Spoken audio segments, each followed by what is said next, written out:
Hello, everybody. Welcome to this edition of Attention Talk Video. I'm your host, cognitive engineer and ADHD coach, Jeff Copper. Um, I'm here today. I've been doing lives recently to kind of talk about a new intervention I've engineered called cognitive ergonomics from the inside out. It's actually a new field of engineering, but more importantly, it's a new ADHD intervention. And I think it was October the 1st. I did a live on what cognitive ergonomics was about and why I feel that I can claim it's a field of engineering, like the fundamentals of what makes or enables somebody to engineer anything. And since that time, what I've been doing is trying to talk about what the model produces or the benefits of it, because at the end of the day, it's a paradigm. A paradigm is like one of those things where it's challenging the status quo. And a lot of times people are like listening to what I'm saying through the lens of what you believe things to be, and it gets a little bit confusing. So sometimes it's easier to generate the value of it by talking about some of the outcomes or some of the things it produces. And the cool thing about the model is it explains a lot of anomalies that the current paradigm can't. I think it was like October the 15th, I did a live on talking about how ADHD is really more of a problem-solving impairment, and used the table to kind of narrow down and define what that is. And so today what I want to talk about is the cool thing about the model is there are, let's face it, executive functions are a collection of mind tools that we use to solve problems, okay? Just like I have tools in my garage. Now, the thing about executive functions is they're intangible. You can't really see them, at least up until now. So everybody's got a different interpretation. And when you don't have precise definitions, it's like anything goes. And we end up going to more like subjective based type observations. And so what the model does, it defines each executive function individually, and we use simulations so you can begin to understand what happens and recognize it. We also talk about how some of the executive functions work together and against each other. And what it does is it brings tangibility to executive functions, but also we're able to witness cause and effect relationships between certain things. Many accommodations for ADHD are actually intangible. They've been around for hundreds of years, yet nobody provides credibility to them because nobody's ever defined them and brought tangibility and really kind of brought that causal relationship. And so people that have gone through the program or people that I've coached where I've kind of used the program, what happens is it legitimizes what's going on. It removes the emotion. It's no longer a moral diagnosis. It's actually a condition. I love to use this analogy all the time because you're looking at me and my eyesight is impaired. It's impaired. I use my eyeglasses as accommodation. With my accommodation, I can read. Without my accommodation, I can't see what's on the screen. Same thing with ADHD. It's an executive function impairment. If you get the right accommodations, then you can thrive. Without them, you suffer. And so for people that have gone through the program, it brings a level of peace. After all, we have a tendency to label things. If we can't explain them or we don't know what it is, we'll just label something. We'll just say it's overwhelming. Or I know when 911 hit, it was my understanding that that particular day, more people went to church than any other day previously in history. Again, whenever we're faced with uncertainty, we go to intangible things. So what I want to talk about is some specific things that people do when you don't look at ADHD as a moral diagnosis and you can take the emotions out. What happens is it frees people up to be creative. It allows them to kind of innovate. And I want to just share some real honest examples of what that is that maybe you didn't expect to see what the power of this is. Now, meal prep, meal planning, meal prep, and really cleaning up a meal has got lots of characteristics that are difficult for people with ADHD. For example, you have to plan. You have to think in advance. You have to go buy in advance. It's tedious and boring when you're doing it. Same thing happens when you're kind of cleaning up. And as a result of it, people with ADHD, if something's repetitive, tedious, boring, it takes a lot of cognitive effort to sit in pain. I talk about boredom being uncomfortable. It's actually painful. Think about somebody hitting you over the head with a baseball bat. Like, all you want is relief in that moment. Well, boredom is the same way.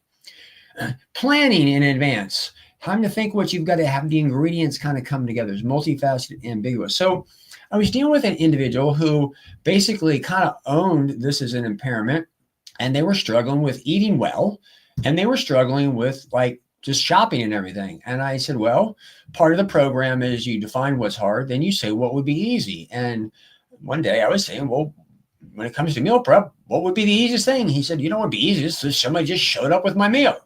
I thought, okay, well, how can we get as close to that as possible? And so through a brainstorming exercise where we were just kind of coming and going about how could that happen? Well, I could go to the store and buy pre-done meals, not necessarily frozen dinners, but I'm in Florida and Publix, they got well, you have to go there, you have to get it, you have to heat it up and some stuff or cook it. And we started brainstorming. And then it occurred is that, have you ever been like to your Aunt Edna's or your grandparents, and you go into a community where it's an older residence where a lot of older people live. A lot of times people, they're divorced or they're widowed or they're just around. Well, it's hard to cook for just one person. And a lot of times there's people that really enjoy cooking. And I witnessed it myself with my grandmother, my mother-in-law. She was in one of these, and there was a woman who loved to cook, and invariably she'd be walking up down the street because she would cook, but she was just one person and giving food to all the neighbors. And what this conversation bore out was, wouldn't it be great if we could find somebody like that? And so literally the person called a couple people looking for anybody they knew in a neighborhood with elderly people and stumbled on somebody who knew somebody who was actually a cook. Reached out to the individual and said, listen, I'll buy the groceries if you do the cooking and bring the food in. Oh my God, the person was thrilled. Like it's as if the person with ADHD was trying to find an accommodation or help for their problem. Yet when they got this other person, it was like they give them a gift. You mean I get to cook for somebody? I do this all the time. And it was a really interesting situation that was really innovative when you think about it. Something like that would never really allow you. You wouldn't enable yourself to think of something like that when you're thinking, I've just got to try harder. I've just got to do this like somebody else. And so the freedom that the model produces in something like this is extraordinary. Another time I was working with a writer. And part of the model talks about when you wake up in the morning, you have to familiarize yourself with information. I call this the booting up. Whether you got to familiarize yourself with information to solve a problem, or familiarize yourself with everything you need before you do taxing. Familiarizing yourself is you got to get your head around things before you can do anything about it. And so when a person wakes up in the morning, you have to familiarize yourself with the day. And it's kind of retrieving existing knowledge about what you want to do is cognitively effortful. And sometimes it's helpful for somebody to just cues you like, hey, what do you got to do today? What's the challenge? What order are you going to do them in? In fact, I think we've already done a live on the concept. And so as we began to talk about it, the person would come to a coaching call and I would say, okay, well, let's give me an update and stuff. And I actually started writing down questions, and we actually wrote the questions, and this individual called or went out, searching and found a virtual assistant whose job was to call them every day at 8:30 in the morning and say, okay, give me an update. What the update meant was just talk, warm up, just start thinking. Then after the person would get done, he said, well, what do you need to get done today? And the person would look through their inbox and the calendar, and they would just start talking about what they needed to do and say, okay, well, what's going to get in your way? What would you need in order to do that? Is there anything ambiguous in terms of what you're going to do? Again, all of these things that I'm describing are defined and legitimized by the model. And it was incredible the outcome it had for this particular individual. Similarly, I was coaching an attorney at one point in time who literally ran the joint, would come into the office, and literally after, like the staff would watch the person go into the office, and in about 5 minutes, everybody would walk in with a coffee, and the individual would just start looking at their day and talking about what's in front of them, often really just familiarizing themselves, sometimes delegating tasks. But this notion of having somebody ask you questions and cueing was profoundly helpful for both people. Now, People have been asking other people questions for years, and people have been talking out loud for years, hundreds of years. This is not like something that's new. It's just nobody ever defined it in such a way that legitimized it and took the emotions out of it where people would do that. Another example is one of the things about the model talks about if you have ADHD, things that are repetitive, tedious, and boring are cognitively difficult. And what we talk about is when we have something like that, like you first say, well, is my life impaired if I don't do it? Like, if I don't make my bed, it's not like there's going to be a problem. So I just don't do it. Like, why bother? Or you try to automate it or delegate it. But next line of defense is to reduce the number of steps. And there was an individual that I coached who used to eat pretty much everything out of a bowl. They lived by themselves. They would feed themselves and go somewhere, wherever they lived, the library, their office, the living room, the bathroom, for all I know, the bedroom, and they would eat and like leave the bowl. And then going around and collecting all the bowls that's got dried food in, scrubbing the food off, and then kind of washing it, stick it in the dishwasher, and then putting it on the shelf. There's a lot of steps. And I said, well, we got to reduce the number of steps. How can we do that? And after a little bit of talking, the person came up with the idea of putting tinfoil in their bowl. Put tinfoil in the bowl. Then they would go eat. And then all they had to do was walk around with a trash bag, take the tinfoil, stick it in the bag, stack the bowls, and put it onto the counter. Again, another innovative new solution for something that they had already been doing that they hadn't really thought of yet. Again, all because we let go of the emotional thing that you need to do this, you ought to do this, because we realize it's an executive functioning impairment. Another example I'd like to bring is there was an individual one time, or actually multiple individuals I worked with before, that needed to write something. One situation I'm describing, actually there was a couple people that this is similar to, is they needed to write a blog or they needed to write some type of thing.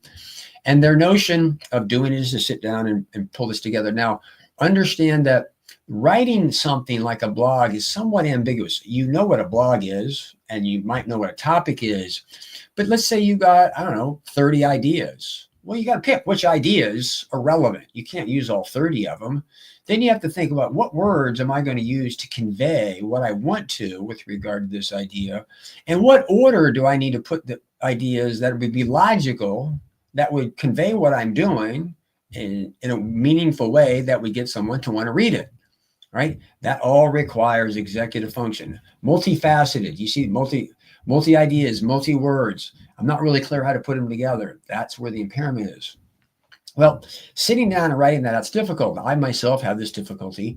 It's kind of like the ideas and thoughts come so fast, they get bottlenecked. My hands can't write, but I can talk fast, if you haven't noticed.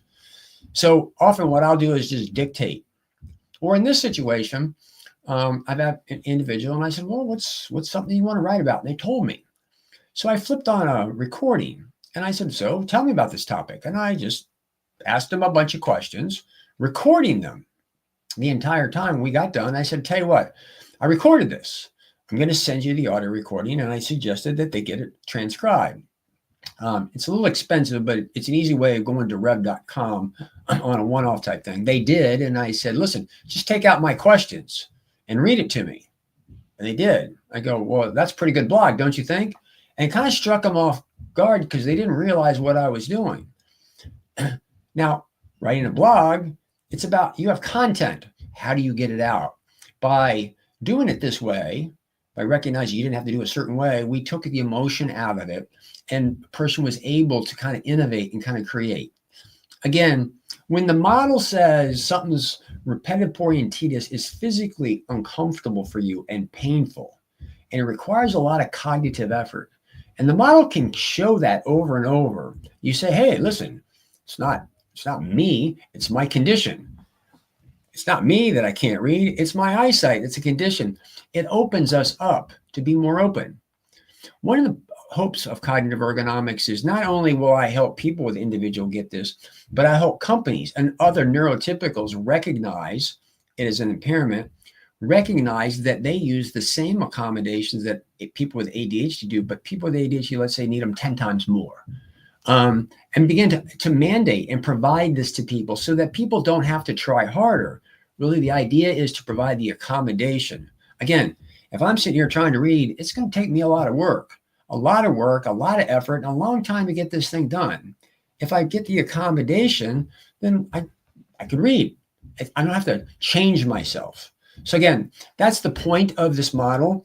Again, when you give credibility to this, it's cool. These are just examples of kind of some things where we innovated examples just because of the emotion. So with that, I hope this really makes a lot of sense. If you're becoming intrigued by cognitive ergonomics, go to digcoaching.com. Look on services. There's a drop-down box for coaching services, but there's also one for cognitive ergonomics, or just go to cognitive-ergonomics.com will take you to our page. So with that, I'm going to pull this together. Pam's with me just in case we have any questions in chat I'm looking at. And Pam, it doesn't look like we have any at this time. Is that right? That's right. I don't see any. All right. Well, hopefully you found this valuable. We've got a couple more of these scheduled. So stay tuned. We're going to, again, share the model. And with that, I hope you've enjoyed this. Please leave a comment. Thoughts. Does this make some sense? Are you curious?